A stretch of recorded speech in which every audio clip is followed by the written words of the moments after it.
نحمدہ صلی اللہ رسول کریم اما بعد سورہ فاتحہ اور درود شریف پڑھ لیجیے۔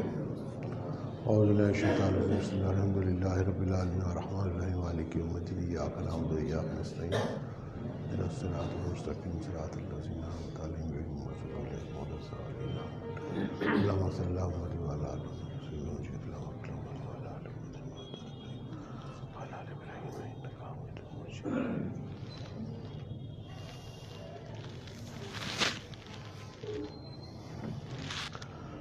پچھلے جمعے میں نے آپ حضرات کو بتایا تھا کہ مذہب اسلام کے اندر یہ خاصیت ہے کہ آپ جتنا بھی اس کو دبائیں گے اتنا یہ ابھر کے باہر آئے گا۔ پوری دنیا کے اندر باطل پرست طاقتیں ہمیشہ کوشش کرتی رہی ہیں کہ ہر دور کے اندر مسلمانوں کو دبایا جائے اور اپنے مقصد کو حل کیا جائے، لیکن اللہ تعالیٰ کا بہت بڑا انعام ہے، اس کی مہربانی ہے کہ پیارے نبی حضرت محمد مصطفیٰ صلی اللہ علیہ وسلم سے لے کر آج تک کی تاریخ تک پیارے نبی صلی اللہ علیہ وسلم کے خلفائے راشدین، صحابہ اکرام رضی اللہ عنہ کی جماعت، تابع تابعین، بزرگان دین، مجاہدین اسلام، آج تک کی تاریخ اس بات کو گواہی دیتی ہے کہ ہر دور کے اندر ایسے لوگ پیدا ہوئے جنہوں نے باطل پرستوں کی ان سازشوں کا بفضل باری تعالیٰ ڈٹ کر مقابلہ کیا، اور اللہ کی طاقت سے ان کی جو سازشیں تھیں جو اسلام کے خلاف تھی، ان سازشوں کو اللہ کے فضل و کرم سے ناکام کر کے رکھ دیا، اور اپنی جانوں کا نذرانہ جو تھا، اپنی جانوں کا نذرانہ اللہ کے راستے میں پیش کیا، اس بات کی پرواہ نہیں کی کہ ہمارے گھروں میں ہمارے بچے یا ہماری بیوی انتظار کرتی ہوگی یا ہمارے ماں باپ انتظار کرتے ہوں گے۔ بس ان کے ذہن میں ایک ہی بات تھی کہ کلمہ توحید کو، کلمہ اسلام کو اللہ تعالیٰ کی پوری زمین کے اندر پھیلا دیا جائے، پوری زمین میں ہر گوشے میں، ہر حصے میں، ہر جگہ اللہ کے نام لینے والے ہوں، اور کوئی ایسا حصہ نہ رہ جائے جہاں یہ پیغام نہ پہنچے۔ تو صحابہ اکرام رضی اللہ اجمعین کی جو جماعت تھی 1,24,000 کے قریب، وہ مدینہ منورہ کے اندر نہیں بیٹھے رہے، وہ پوری دنیا کے اندر انہوں نے اسلام کے پرچم کو لے کے پوری دنیا کے اندر گھوم گئے، اور کوئی دنیا کا ایسا حصہ نہیں تھا جہاں وہ پہنچے نہیں اور وہاں اسلام کی تبلیغ نہ کی ہو۔ حضرت نافع کے بارے میں لکھا ہے کہ وہ افریقہ کے جنگلوں کو پار کرتے ہوئے سمندر کے آخری حصے تک پہنچ گئے اور آگے کوئی زمین نہیں تھی، تو وہاں کھڑے ہو کے انہوں نے یہ کہا، اللہ تعالیٰ اگر اس کے آگے بھی کوئی جگہ ہوتی تو میں وہاں بھی آپ کا نام لینے کے لیے، آپ کے دین کی تبلیغ کرنے کے لیے وہاں جاتا۔ مقصد کہنے کا یہ ہے کہ چھوڑا کچھ نہیں انہوں نے، اور گھر بار بھی نہیں دیکھا کہ گھر میں کیا حال ہے، بس یہی ایک تمنا تھی دل کے اندر کہ پیارے نبی حضرت محمد مصطفیٰ صلی اللہ علیہ وسلم جو دین لے کر آئے ہیں، حضرت محمد مصطفیٰ صلی اللہ علیہ وسلم نے جو پیغام ہمیں دیا ہے، اس پیغام کو دنیا کے ہر حصے کے اندر بٹھا دیں۔ اسلام کے اندر یہ خاصیت ہے کہ اسلام کی کوئی سرحد نہیں ہے،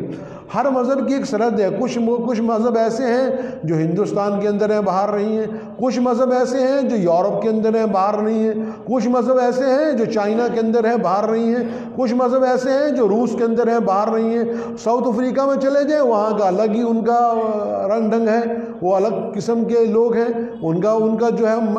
ایک محدود ایریا ہے جہاں تک وہ رہتے ہیں۔ مقصد ہے کہ بھی ہر مذہب کا ایک علاقہ ہے جس میں وہ اپنے علاقے کے اندر رہ کر اپنے مذہب کی تعلیمات کے اوپر عمل کرتے ہیں، لیکن اسلام ایک عالمگیر مذہب ہے، اور پوری دنیا کے ہر حصے میں جہاں آدمی یہ سمجھ کر یہ جاتا ہے کہ بھی دنیا میں اس حصے میں شاید مسلمان نہیں ہوگا، لیکن وہاں جا کے بھی معلوم ہوتا ہے کہ یہاں بھی مسلمان ہیں جو اللہ اکبر کی صدا بلند کرتے ہیں، جو کلمہ پڑھتے ہیں، جو جمعے کی نماز پڑھتے ہیں، جو روزہ رکھتے ہیں۔ مقصد کہنے کا یہ ہے کہ اللہ تعالیٰ کی اس پاک زمین پہ جو یہ عالمگیری مذہب ہے، یہ چھوٹا موٹا نہیں، عالمگیر مذہب ہے۔ پوری دنیا میں اگر مذہب کے نام سے اگر کوئی پہچانا جاتا ہے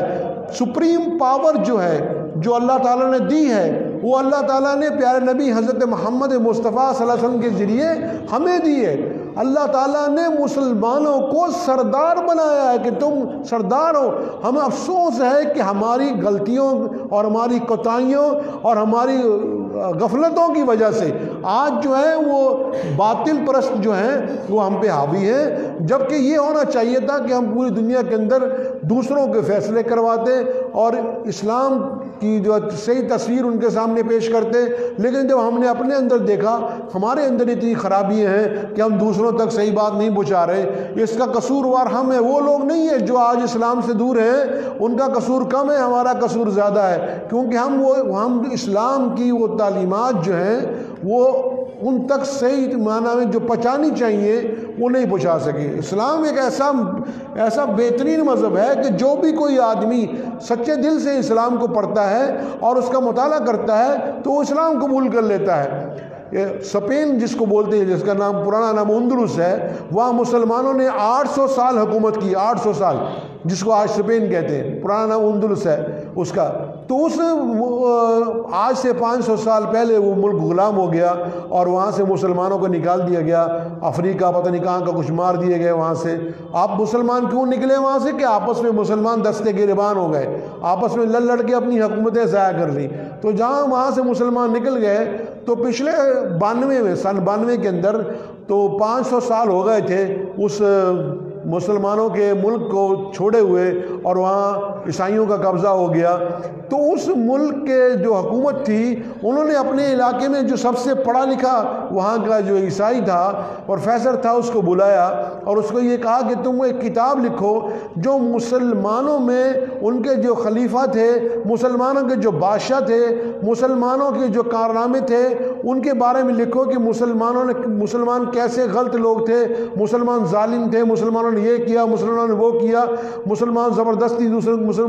ملکوں میں قابض ہوتے تھے۔ یہ ایک کتاب لکھو جو ہم اس 500 سالہ جشن میں بانٹنا چاہتے ہیں۔ تو اس آدمی جو پروفیسر تھا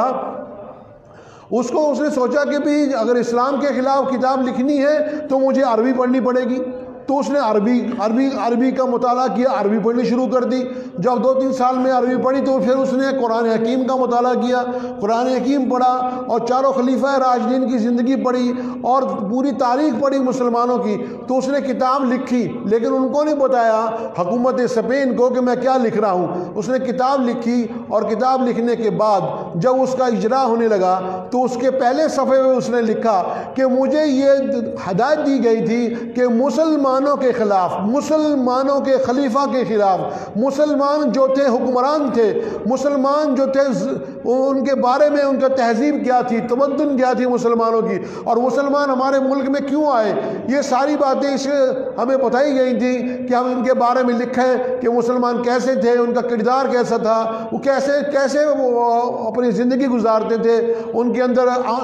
یعنی کہ ایمانداری تھی کہ نہیں تھی۔ تو اس آدمی نے پہلے صفحے میں یہ درج کیا کہ میں نے اسلام پڑھا ہے، اسلام پڑھنے کے بعد خلیفہ پیارے نبی صلی اللہ علیہ وسلم کی پوری زندگی پڑھی ہے، قرآن حکیم کا مطالعہ کیا ہے، چاروں خلیفہ راشدین کا مطالعہ کیا ہے۔ تو اس کے پڑھنے کے بعد مجھے پتہ یہ لگا کہ اسلام جیسا مذہب ہی دنیا میں کوئی نہیں ہے۔ اسلام بہترین مذہب ہے اور اسلام نے امن پیدا کیا۔ اس چاروں خلیفہ راشدین کی زندگی کے بارے میں اس نے لکھا کہ ان سے بہتر حکومت نہیں ہو سکی حضور اکرم صلی اللہ علیہ وسلم کے بعد۔ تو یہ بہت زبردست یہ لوگ تھے اور انہوں نے انصاف پیدا کیا اور اسپین کے اندر جو ظلم و تشدد تھا اس کو ختم کرنے کے لیے آئے تھے، اپنی حکومت کرنے کے لیے نہیں آئے تھے۔ اس نے لکھا کہ میرا پہلے نام یہ تھا، اب میرا نام آج سے میں اسلام قبول کرتا ہوں، میرا نام آج سے عبدالرحمن ہے۔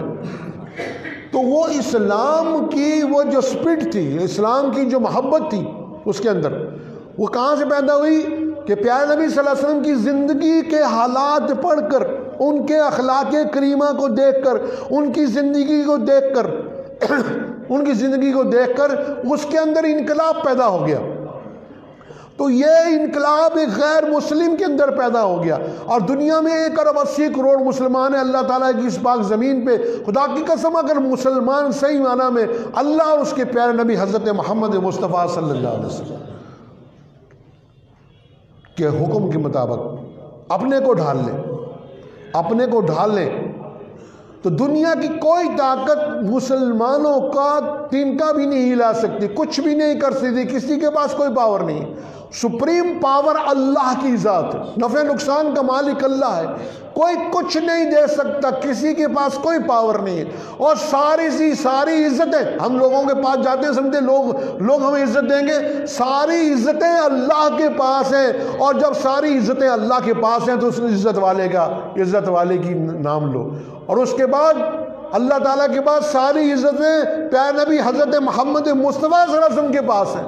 اور پیارے نبی صلی اللہ علیہ وسلم سے پیار کیے بغیر، ان پہ ایمان لائے بغیر، ان کی ختم نبوت صلی اللہ علیہ وسلم پہ کامل ایمان کے بغیر، حضور اکرم صلی اللہ علیہ وسلم کی محبت کے بغیر ہمارا ایمان پورا نہیں ہے، کسی مسلمان کا ایمان برا نہیں ہے۔ جب تک حضور اکرم صلی اللہ علیہ وسلم سے محبت نہ ہو تو مرزا قادیانی کو انگریز نے کھڑا کیا تھا، انشاءاللہ اگلے جمعے اس کے بارے میں تفصیلی بیان کروں گا، زندہ رہے تو انشاءاللہ تعالیٰ،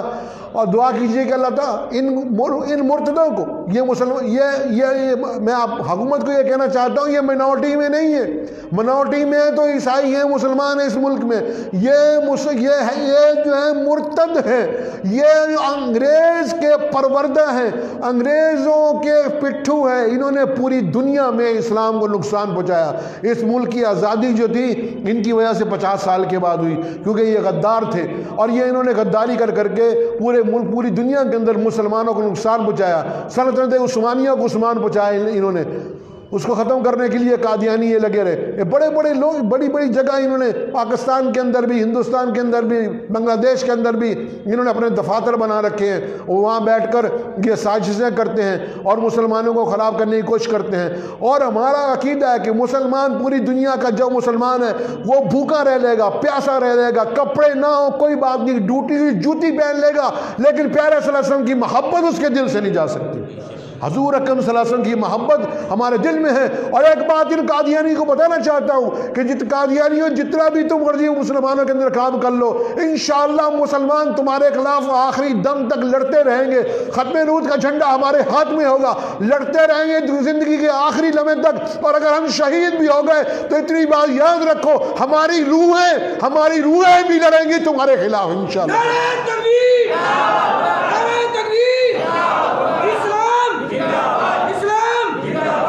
میں سعد بن وقاص رضی اللہ عنہ کی کتاب پڑھ رہا تھا، تو جو مصر میں لڑائی ہو رہی تھی تو دو مجاہد نوجوان جو تھے وہ لڑ رہے تھے اللہ کے راستے میں، تھک کے بیٹھ گئے، تو وہاں دو مسلمان بچیاں آئیں اور انہوں نے پوچھا کہ بھائی جان کیا بات ہے، کیوں آپ تھک کیوں گئے ہیں؟ انہوں نے کہا ویسے ہی ذرا آرام کر رہے تھے۔ کہا ہم آپ کی جگہ لڑنے جائیں؟ کہ نہیں ہماری جگہ کیوں نہ، تم کا ہماری بہنیں ہو، تم کیوں لڑنے جاؤ گے؟ ہم تو لڑیں گے اور لڑتے شہید ہو جائیں گے، اور ہماری روحیں بھی اللہ کے راستے کے اندر اپنی جان قربان کریں گے، روحیں بھی ہماری لڑیں گے انشاءاللہ۔ مسلمان کی جو روح ہے، مسلمان کا جو دل ہے، مسلمان کا جو خون ہے، اس خون کے ذرے